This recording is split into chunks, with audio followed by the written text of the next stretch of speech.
With that, is Diana with us? She is with us. Diana? Diana, you're muted. Okay, now I'm unmuted. There you go. Welcome. Hey. Hi all. How is everyone? Good. I'm sorry I couldn't be on all morning. The Senate Appropriations was meeting and the governor's office budget director was giving an update to them on the governor's budget recommendations. And while that's fresh on my mind, I'm going to go ahead and start with that if that's okay with y'all. Last Thursday, he released his budget, a record $96.6 billion. And of course, that's after legislative leaders have all warned that they should be at least a $2 billion budget shortfall. The Revenue Estimating Conference meets quarterly, and the last time they met, his budget office and the Revenue Estimating Conference staff had quite a bit of uncomfortable conversations about how much money we really have. They're usually, the Revenue Estimating Conference folks are pretty conservative in their look at what is going to be available. So I tend to agree with them, but we'll see. The governor's budget recommendations are just that, a recommendation to the legislature, and they come up with their own budgets, House and Senate. Usually they give the governor a couple things that he really wants, his top priorities. Like last year, he wanted more money for teacher salaries, which he got. There's more money in there this year for that. There's an additional $285.5 million for school funding, which turns into an increase of an additional $233 per student. There's $625 million to continue a multi-year effort to restore the Everglades and other water-related issues, including springs restoration. $50 million for Visit Florida, which was on the cutting board for the last couple of years. They kept them, and they're going to keep them again for another year. And included in that is an additional $50 million for job growth grants. We're going to get an 8-day tax holiday that allows back to school shopping on clothes, school supplies, and computers, and a 10-day tax holiday shop for disaster preparedness. $32 million to provide funding for services to children and families who receive services through the Florida Child Welfare System, and $31 million for adult and children who suffer from mental illness and emotional disturbances. That's been the First Lady's priority. And so they added an additional $31 million to that. Most of the questions from the senators today were around where is this money coming from? So we'll just wait and see how it all pans out during session. And again, session is weird. We are still really not allowed in the Capitol. And Senator Simpson recently said at a training session for new committee chairs, I think Martina may have sent an article out that I had sent to her, that this is going to be the way session is going to look, the way it's looking for committee meetings. The House does allow some people to come to committee meetings. You have to sign up. They have a limited amount of people who are allowed in the committee room. You have to sign up and go ahead and present your talking points. If you choose not to go there, you can go to the Civic Center, where they have 3 rooms set aside for Senate committee meetings, and you can speak from there. You can always wave in support or in opposition, which they prefer, and they limit speakers to 2 minutes. If you have a meeting with a legislator,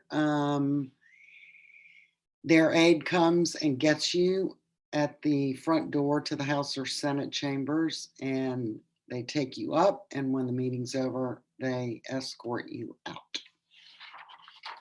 Most of my meetings with legislators, in fact, all of them to date, have been Zoom calls. And frankly, it works pretty darn well, just like this works well. We're following a few bills to date, not many so far, and a lot of these don't have companion bills. So that sends a message to me that either they're late getting filed or no one on the other side of the hallway is interested. The first one is House Bill 99 by Representative Gottlieb. It authorizes public schools to purchase and acquire epinephrine auto injectors. In the past, you could have them. This is going to require schools to keep them. Senator Polsky has the Senate companion, and neither bill has had a hearing as of yet. Senate Bill 211 by Representative Schlossberg authorizes school boards to adopt programs and policies for students to leave school grounds during lunch period. It does require parental consent. There's no companion to this bill yet. And she's done this now. I think this is her third year of trying to pass this bill. House Bill 517 by Representative Morales requires district school boards participating in the National School Lunch Program. Well, did y'all already talk about this bill? Yes? Okay. And I know, I thought I heard Lakeisha touch on it as well.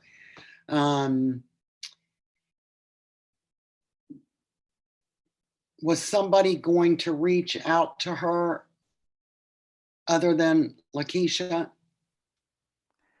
Lakeisha had asked for sort of a coordinated effort. So I think we'll probably communicate with FDAX and with Sky at No Kid Hungry and just make sure we have the same message. But I got the feeling that, Tim, correct me if you think I'm wrong, that the suggestion was that we all reach out. Now, this is to, I think Sam was going to look into that first and find out. This is the Orange County bill, right? Yeah, well, yeah, Sam was going to kind of look at what her motivation is, Yeah, perhaps. get us some information. And then I think once we have a little bit of that, we can probably, it doesn't, I don't think it yet has a companion bill. It does not. So, but we would, then I think, as was heard earlier today, if the folks from Orange County are the ones who approach her, since that's her entire district is in Orange County, that would have the most impact. And I'm happy to help set up a call if that's what y'all would like to do, where, you know, maybe Roy and Tim and Martina are all on the call with her, and then somebody from the district. But like Lakeisha said, this isn't an issue in Florida like it is in other states. And so I'm not sure what her, who she's doing this for.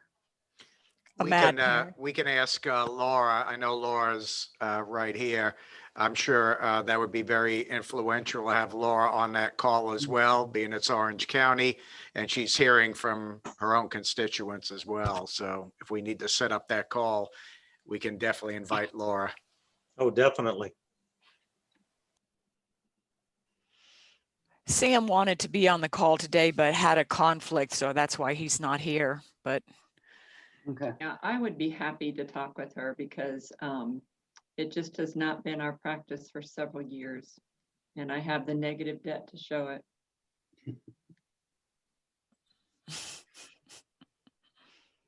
that's a great Okay. point. Okay, Yeah. Okay.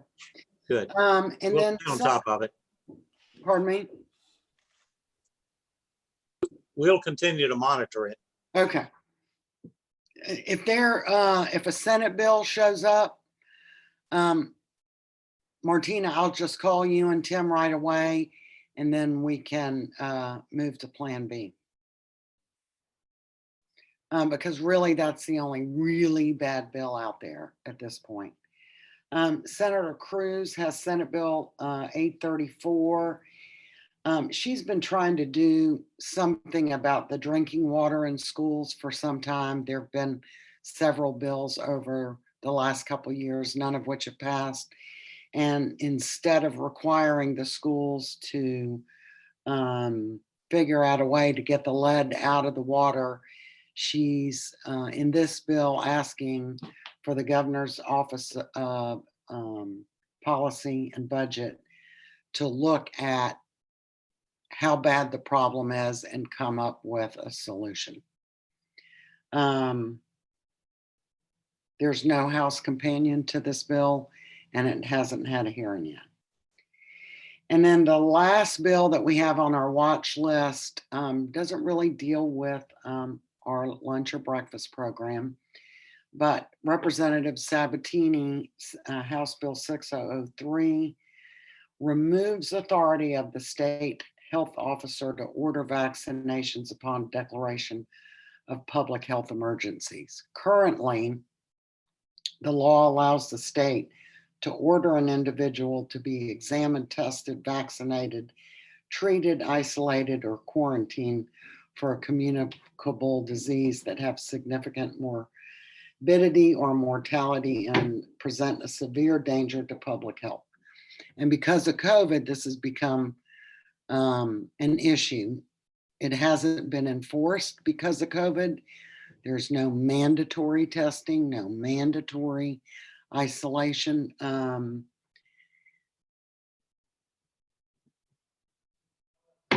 But he wants to put it in law that you cannot force a vaccine on anybody. There's not a Senate companion to this bill, and it hadn't had a hearing yet. He's also the one that has filed a bill that says you can't require anybody to wear a mask or self-isolate. He's the one that has sued many of the local governments that have mask mandates or limit restaurant attendance, blah, blah, blah. So this is right up his alley. And that's sort of the end of my report. Anybody have any questions? Diana, could you share again the bill regarding being able to leave school campus during a school lunch and the name of the representative or Yes. senator that was? It's Representative Schlossberg, Slosberg, and it authorizes district school boards to adopt programs and policies for students to leave the school grounds during the lunch period. It requires parental consent.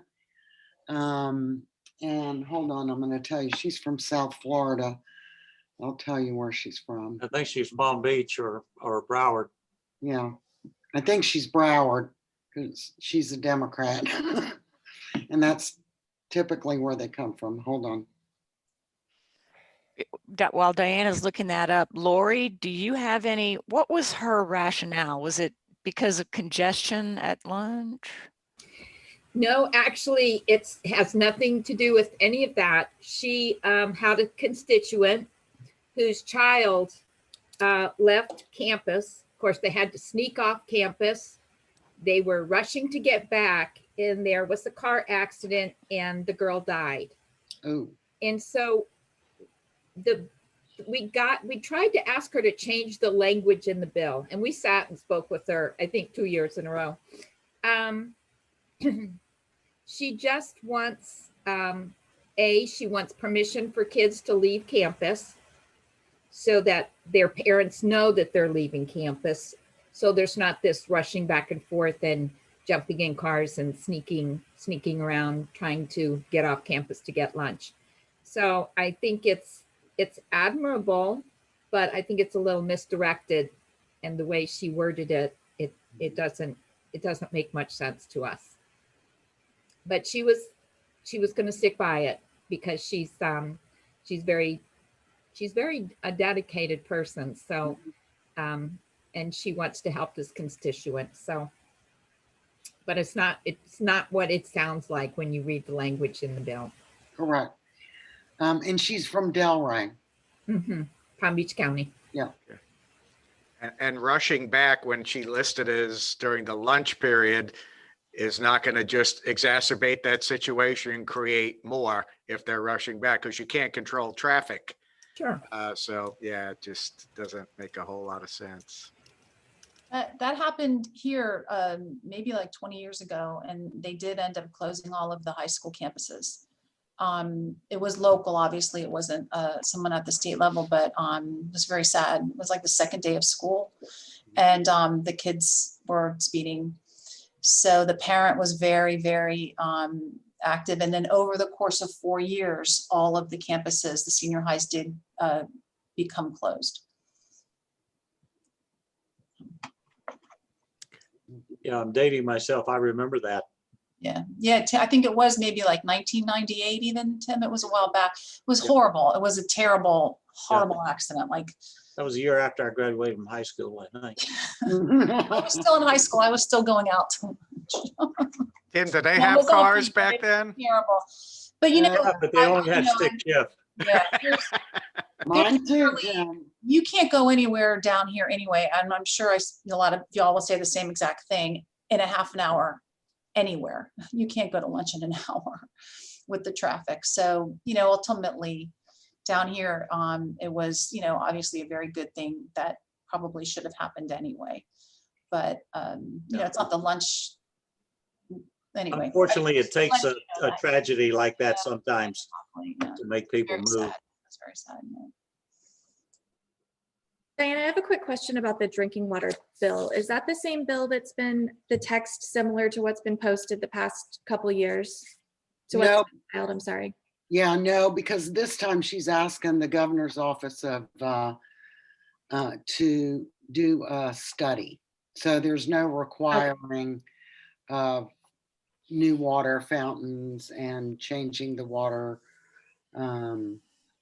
in the kitchens and bathrooms the way previous years were. Okay, that's what I was wondering, is how big of an impact. And I know there was a significant financial impact There of that. was a huge Yeah. one, which is why she's asking OPAGA to do a study. Well, Gotcha. and I think a study needs to be done. If I'm not mistaken, the last study was by, I will say, an environmental activist in Tallahassee. He went into schools and studied it, and he went in like 2 days before the end of summer break. The water fountains had sat there for 3 months Oh unused. gosh. And he took immediately the first water that came out and said, "Oh my God, they got lead in it." So unless something has changed, that was the last time it was studied.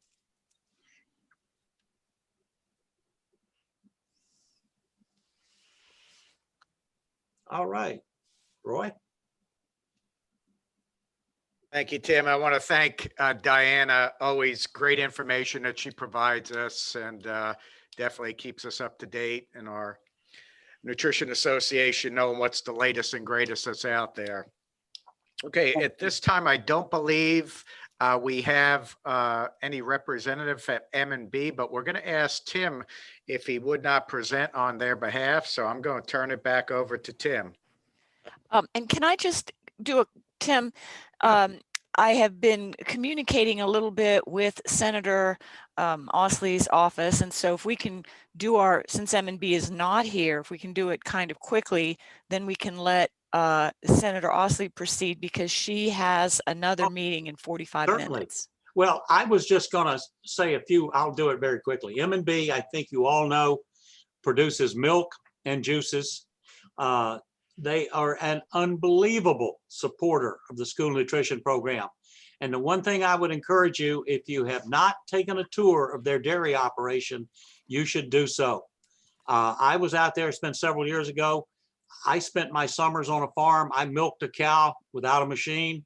I've seen other dairy operations. It's just unbelievable the way they protect the environment. They take care of their cows, and they run the whole thing and recycle everything.